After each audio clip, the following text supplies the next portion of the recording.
सुहाना सफर और ये मौसम हसी, हमें डर है हम खो न जाए कहीं।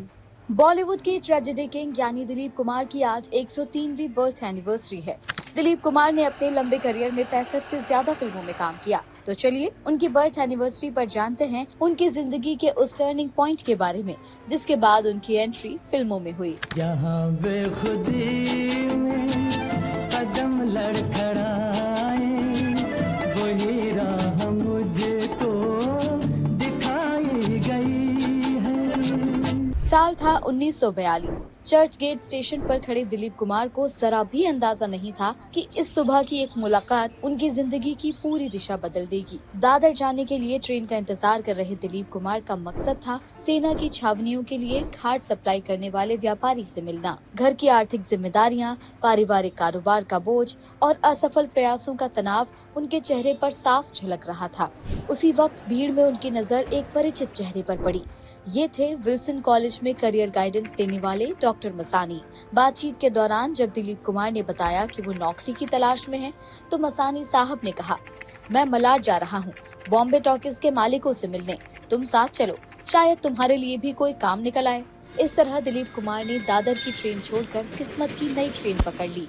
बॉम्बे टॉकीज उस समय का बड़ा स्टूडियो था। वहां डॉक्टर मसानी ने दिलीप कुमार की मुलाकात अभिनेत्री और स्टूडियो की मालकिन देविका रानी से करवाई। देविका रानी ने दिलीप कुमार से कुछ सवाल पूछे, जैसे क्या आपको उर्दू आती है? दिलीप कुमार की पेशावर की पृष्ठभूमि और परिवार की जानकारी लेने के बाद उन्होंने पूछा, क्या आप एक्टिंग करना चाहेंगे? हम आपको 1250 रुपए महीने पर नौकरी दे सकते हैं। दिलीप कुमार ने साफ कहा कि उन्हें एक्टिंग का अनुभव नहीं है। देविका रानी ने मुस्कुराते हुए जवाब दिया, अगर तुम मेहनत करके फल का कारोबार सीख सकते हो तो एक्टिंग भी सीख सकते हो। हालांकि घर लौटकर जब दिलीप कुमार ने बड़े भाई अयूब साहब को देविका रानी की ओर से मिले ऑफर के बारे में बताया तो सवाल उठा, क्या ये रकम महीने की है या साल भर की?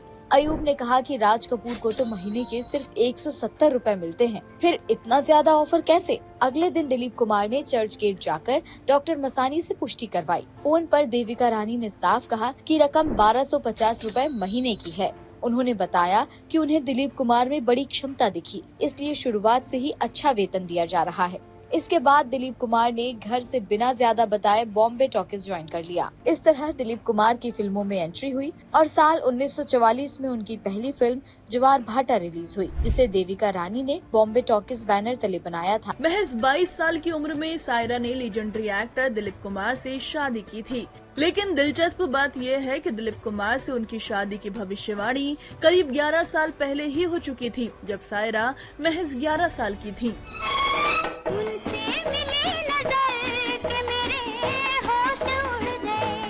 दरअसल 1955 में फिल्म आजाद की शूटिंग के दौरान प्रोड्यूसर एस.एस. वासन ने दिलीप कुमार की मुलाकात एक ज्योतिषी से कराई। ज्योतिषी ने कहा कि दिलीप कुमार की शादी 40 साल की उम्र के बाद होगी और उनकी दुल्हन उम्र में उनसे करीब आधी होगी। वो लड़की फिल्मों से जुड़ी होगी और उसे एक गंभीर बीमारी होगी।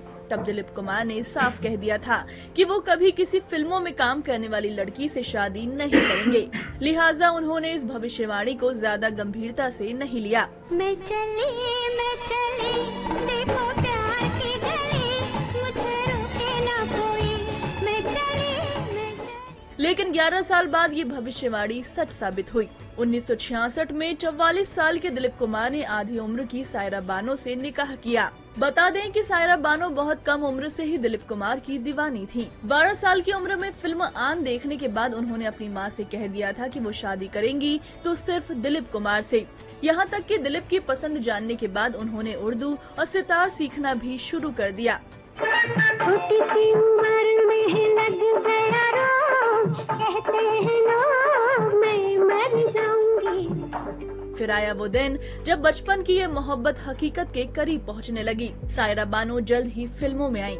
1966 में सायरा की बर्थडे पार्टी में दिलीप कुमार ने उन पर पहली बार गौर किया। इसके बाद दोनों की मुलाकातों का सिलसिला बढ़ा और महज 8 दिन बाद ही दिलीप कुमार ने सायरा की मां और दादी से बकायदा उनका हाथ मांग लिया। 11 अक्टूबर 1966 का दोनों का निकाह हुआ, जिसमें फिल्म इंडस्ट्री की कई हस्तियां शामिल हुईं।